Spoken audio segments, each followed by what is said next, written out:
단식 중에 이것을 등한시하면 단식을 함에도 인슐린 저항성 악화, 근손실, 근육 경련이 나타날 수 있습니다. 이것에 대한 정보는 끝까지 지켜봐 주시기 바랍니다. 단식을 왜 할까? 단식에 대한 효과는 체지방 감소뿐만 아니라 자가포식을 통해 손상된 미토콘드리아나 단백질 찌꺼기, 세포 내 쓰레기 등을 청소해 노화 억제, 세포 재생 효과를 기대할 수 있습니다. 그렇게 해서 일반적으로 단식 시에는 물이나 아메리카노, 녹차 등 칼로리 없는 차를 권장하는데요. 이렇게 소량의 카페인 등 대사 활성화를 통해서 더욱더 빠른 시간 내에 단식 효과를 누릴 수 있기 때문에 이를 추천합니다. 그러나 이제 너무 단식 중에 이러한 일반적인 팁들 말고 제 경험적인 팁은 단식 중에 너무 공복감이 심하거나 배고플 때 있잖아요. 이럴 때는 수용성 식이섬유인 차전자피나 구화검을 조금 물에 타서 먹어주면 공복감을 다스리는 데 도움이 됩니다. 또한 제 아내는 공복에 속이 엄청 쓰린 편인데요. 이럴 때에는 베이킹소다를 한 티스푼에서 반 티스푼 정도 물에 조금 타서 먹게 되면 속쓰림을 조금 완화시킬 수 있습니다. 그러나 너무 자주 베이킹소다를 먹으면 안 됩니다. 또한 이제 제가 했던 실수인데요. 가벼운 유산소 운동은 오히려 너무 단식 효과를 가속시켜서 너무 좋은데요.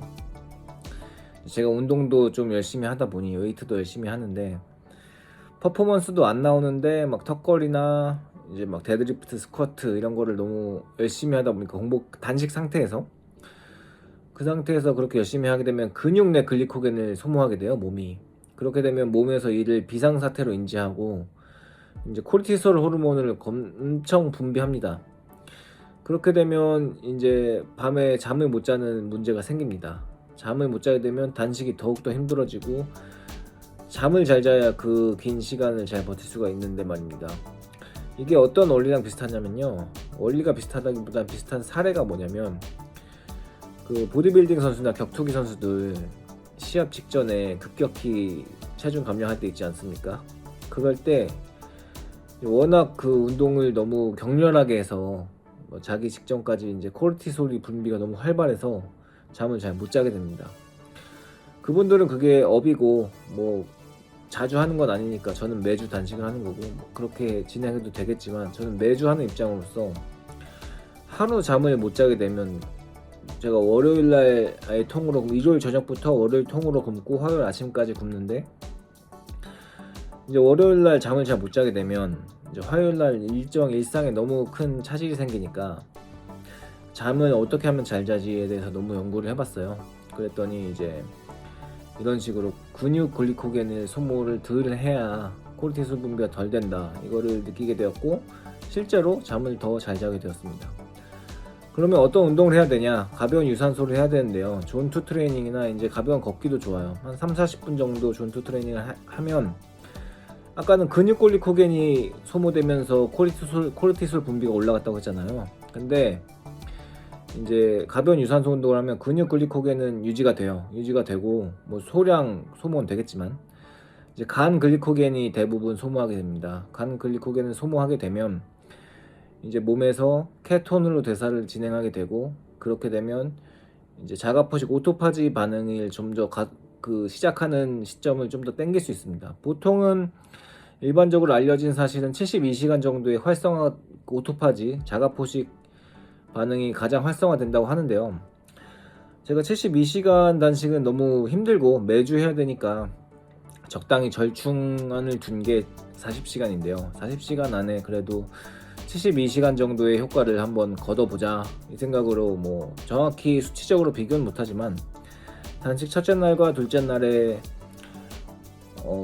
존투 트레이닝을 한 40분 정도 하게 되면 확실히 이제 단식의 지표가 있죠. 이제 혀의 백태가 이제 많이 나타나거나 혹은 뭐 이제 단식이 좀 적응이 안 된 분은 굉장히 추위를 많이 탑니다. 추위를 타거나 몸에 열이 나거나 혹은 또 단식이 좀 적응이 안 된 분들은 케톤 호흡, 아세톤 같은 냄새가 평소보다 훨씬 빠르게 나타나게 됩니다. 저는 이제 케톤 호흡은 혹은 아세톤 냄새는 전혀 맡을 수 없는 몸이 되었는데요. 하여튼 단식 효과를 가속화하기 위해서 가벼운 유산소 운동을 하는 것을 굉장히 추천드립니다. 그리고 마지막으로 아까 말씀드린 등한시하면 안 되는 것, 그것은 바로 칼륨 섭취입니다. 칼륨은 보통 칼륨이 없게 되면 이제 피로 누적이라든지 혹은 부정맥, 근육 경련이 나타나게 되는데요.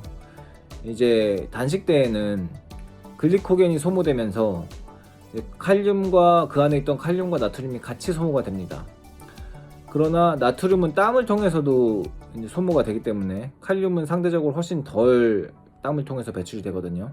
그렇기 때문에 나트륨 섭취가 굉장히 중요하다고 세간에 알려져 있긴 합니다. 단식 중에 꼭 소금을 먹어라, 이런 거는 많이 들어보셨을 거예요.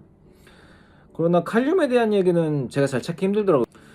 일단 저는 칼륨을 먹고 나서 잠을 자는데 더 효과를 봤고요. 칼륨을 섭취 안 하게 되면 이제 인슐린 저항성이 더 악화될 수가 있습니다.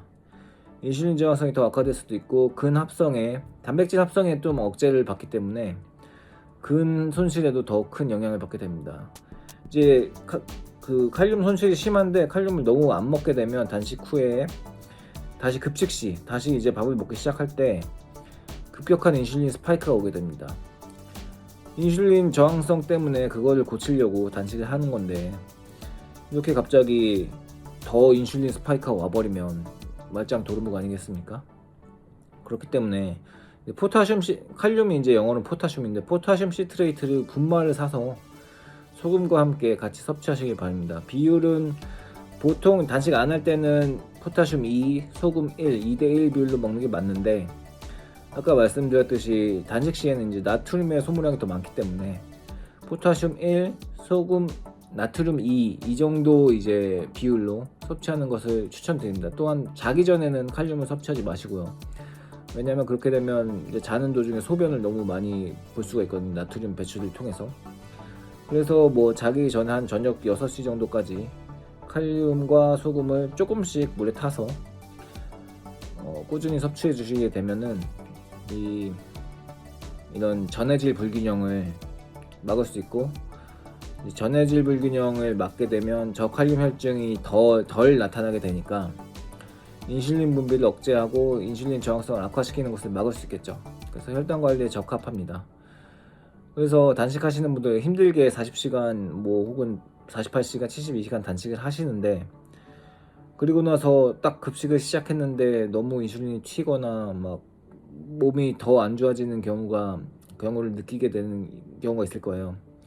그러신 분들은 단식을 포기하지 마시고 단식하시는 중에 칼륨과 소금을 조금씩 더 섭취해 보셔라. 혹은 또 미네랄도 섭취하시는 게 좋다고들 하는데요. 마그네슘과 칼슘까지 한번 신경 써 보시면 더욱더 단식의 효과는 누리면서 건강한 몸을 만들고 장수 효과를 누릴 수 있지 않을까 싶습니다.